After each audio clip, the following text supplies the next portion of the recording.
Hi everyone, this is a video to make up our live class for 12/2, which is December 2nd. Today we'll be talking about my map and making your own map and it's based off the book A Map into the World. Before we get started, just remember that we do have live class every Tuesday and Wednesday, so please make sure that you're showing up. They're at 2:10 every Tuesday, Wednesday, so I hope to see you then. Make sure you show up. So, our goal for today is I can write about what's important to me. So, at the end, our assignment for today is you'll be making a map of your own life of what's important to you. So, and you'll have to write about it. So, that's our goal for today. We have a couple things to do today. So, first, we're going to do a greeting. Then, we'll read A Map into the World again. Then, we'll do book talk in groups. We'll talk about writing complete sentences, and we'll have some writing time. So for our greeting today, the question is, what is one thing that is important to you? What is one thing that is important to you? So for me, one thing that's important to me, well, a lot of things are, but first thing I think about is my family, like my husband, my parents, my siblings, my in-laws, aunts, uncles, cousins. It's all very important to me, and it's important for me to see them and get to, yeah. So what's important to you? If you're not at class and I didn't get to hear your answer, please send me an email so I know what's important to you. So today we're going to be reading A Map into the World by Cao Yang. This is our third time reading the book. As we read, I want you to think about the title of the book and why do you think it's called A Map into the World. And I want you to try to figure out what is in Pun Tao's map that she makes and why. So let's go ahead and read. So here's our cover, A Map into the World by Cao Yang, illustrated by Seo Kim. Here's our title page. Okay. The first time we saw the swing and the slide in the garden of the green house with the big windows, my mother sat down in a chair in the backyard and said she did not want to get up. Tai Tai and I looked at the garden, and she pointed out tomatoes, green beans, and a watermelon as round as my mother's belly. Tai Tai knelt down to touch the dirt. I asked my mother if I could try the swing. She said, "Yes, Pun Tao." The greenhouse became our home. I helped Tai Tai hang the special story cloth about how the Hmong people got to America on the empty wall by the big window of the living room.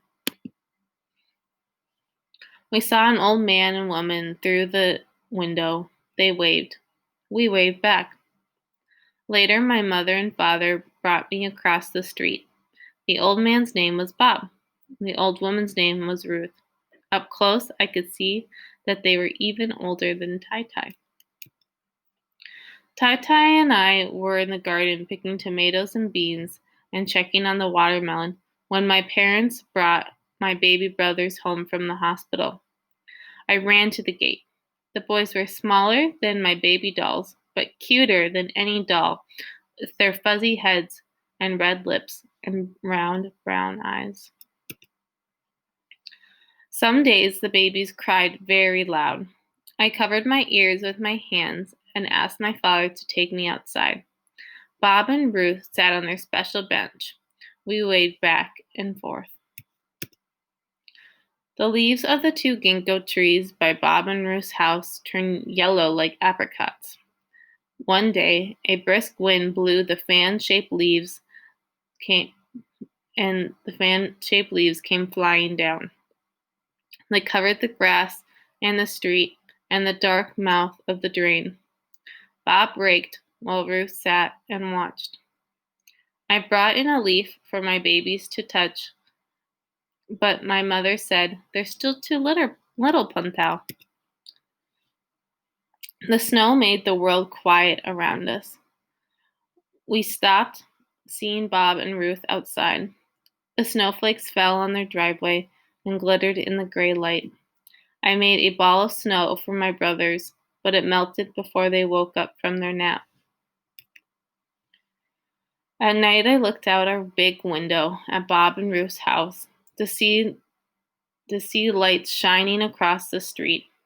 Sometimes I saw a shape of a person looking back at me. I waved, but the shadow person never waved back. On a cold morning, cars came to our block, filling the street.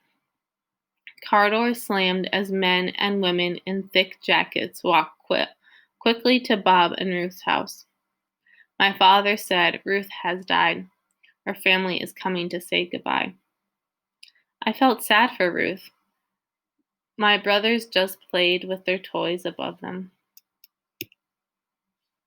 The cars kept coming and going the next day and the next.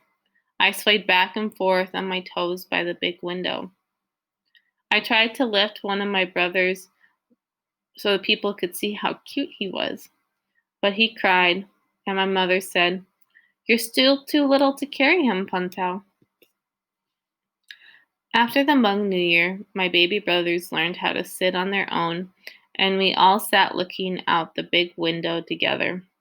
I clapped for them when a plane flew across the high skies. They laughed every time. The house across the street looked empty. The ginkgo trees reached for the sky with their thin fingers. When the snow started melting, I could not wait to return to the swing and the slide in the garden. My baby brothers crawled all over the floor, underneath the table and the chairs. They were like puppies, their tongues licking everything. I found the first worm of spring on the sidewalk and named her Annette. I wanted to bring her inside so my brothers could watch her wiggle, but my mother said, "I don't think so, Puntao." The world became green again, and finally we all went outside. Tai Tai planted green onions. I picked flowers from the lilac bush for my brothers to smell. They opened their mouths and tried to eat them. My mother said, "Don't let them eat the flowers, Puntao." We took the babies outside again the next day after lunch. Bob's garage door opened, and we all watched as he pushed out his special bench. He sat down alone. I pulled my mother's sleeve until she looked at me. I whispered an idea in her ear. Tai and I crossed the street and walked over to Bob. I let the sidewalk chalk bucket swing in my hands. I asked my mother to ask Bob if I could try and draw on his driveway. I said, "If he doesn't like it, the rain will come and wash it away." Bob nodded and said, "Go ahead." My mother and Bob talked in low voices. I could hear Bob say, "Ruth, she was with me for 60 years. I started my picture with a teardrop, and then I made it splatter like sunshine. I drew lines leading away from the splatter sun in many directions. I drew a line that led to the garden, and there I put a yellow ginkgo leaf. I drew a line that led to the grass. There I made the sparkling snow. I drew a line to the sidewalk, and there I put a smiling worm named Annette. I drew an arrow to our house. There I added lilac flowers. And then I drew a line, the biggest line of all, towards the street. And there I drew the whole world. When I was done, I walked quietly to my mother and to Bob. They stopped talking. Bob shook my hand. "What did you draw for me?" he asked. I said in a whisper, "A map into the world, just in case you need it." Bob said, "I think I might."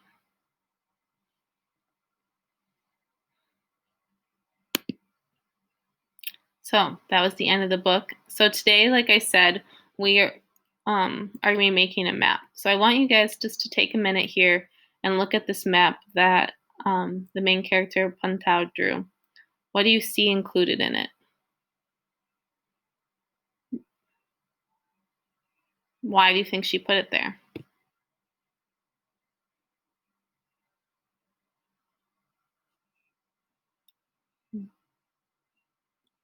So today we're going to be doing a book talk again, but this time you'll be talking in small groups instead of in the big room with me. So we don't need to worry about the breakout room roles because you missed class, so you aren't going to be in a group, but you can still answer the questions. So this is what the groups worked on in their breakout rooms. There are 6 boxes.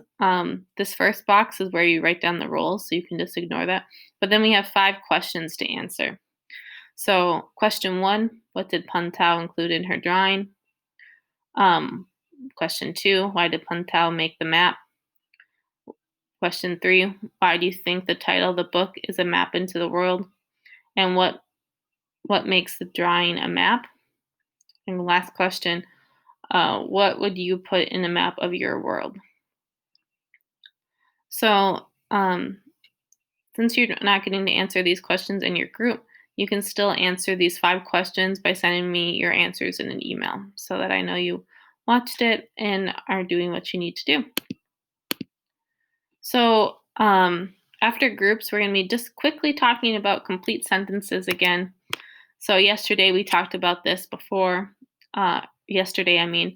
But remember, complete sentences start with a capital letter and they end with a period. Your sentence needs to make sense on its own. So from that capital letter to that period, what's written in there needs to make sense. So that's something you can do by doing the guess what test. Also, when you're writing sentences, make sure you capitalize the word I and make sure you don't do abbreviations. And for example, I'm talking about writing out the word you, like Y-O-U, not just using the letter U. So these are things you can do to make your writing better, and that's something I want to see today in your writing assignment. So your assignment today is the My Map assignment in Schoology. So in the book, Puntao makes a map for her neighbor Bob, which we see in the chalk drawing on the driveway.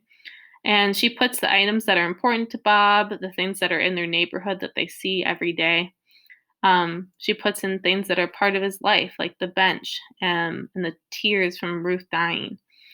So I want you to think about what's part of your world, what's around you in your life, what do you do with your time, what's important to you, and with those items, you're going to make a map of your own world. So you're going to be creating a map in Google Slides, and you're going to need to be putting in 4 items by putting pictures in your slide, and you're going to need to write 3 to 5 sentences explaining your map. This is an example of what your map will look like. Here, there's an area for you to put your pictures, and then here's where you're going to do your writing. So you're going to be writing 3 to 5 complete sentences to explain your map.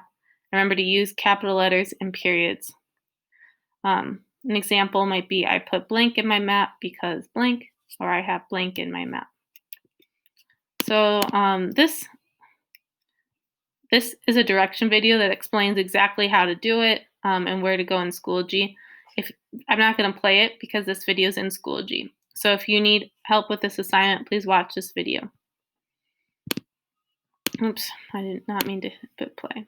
My bad.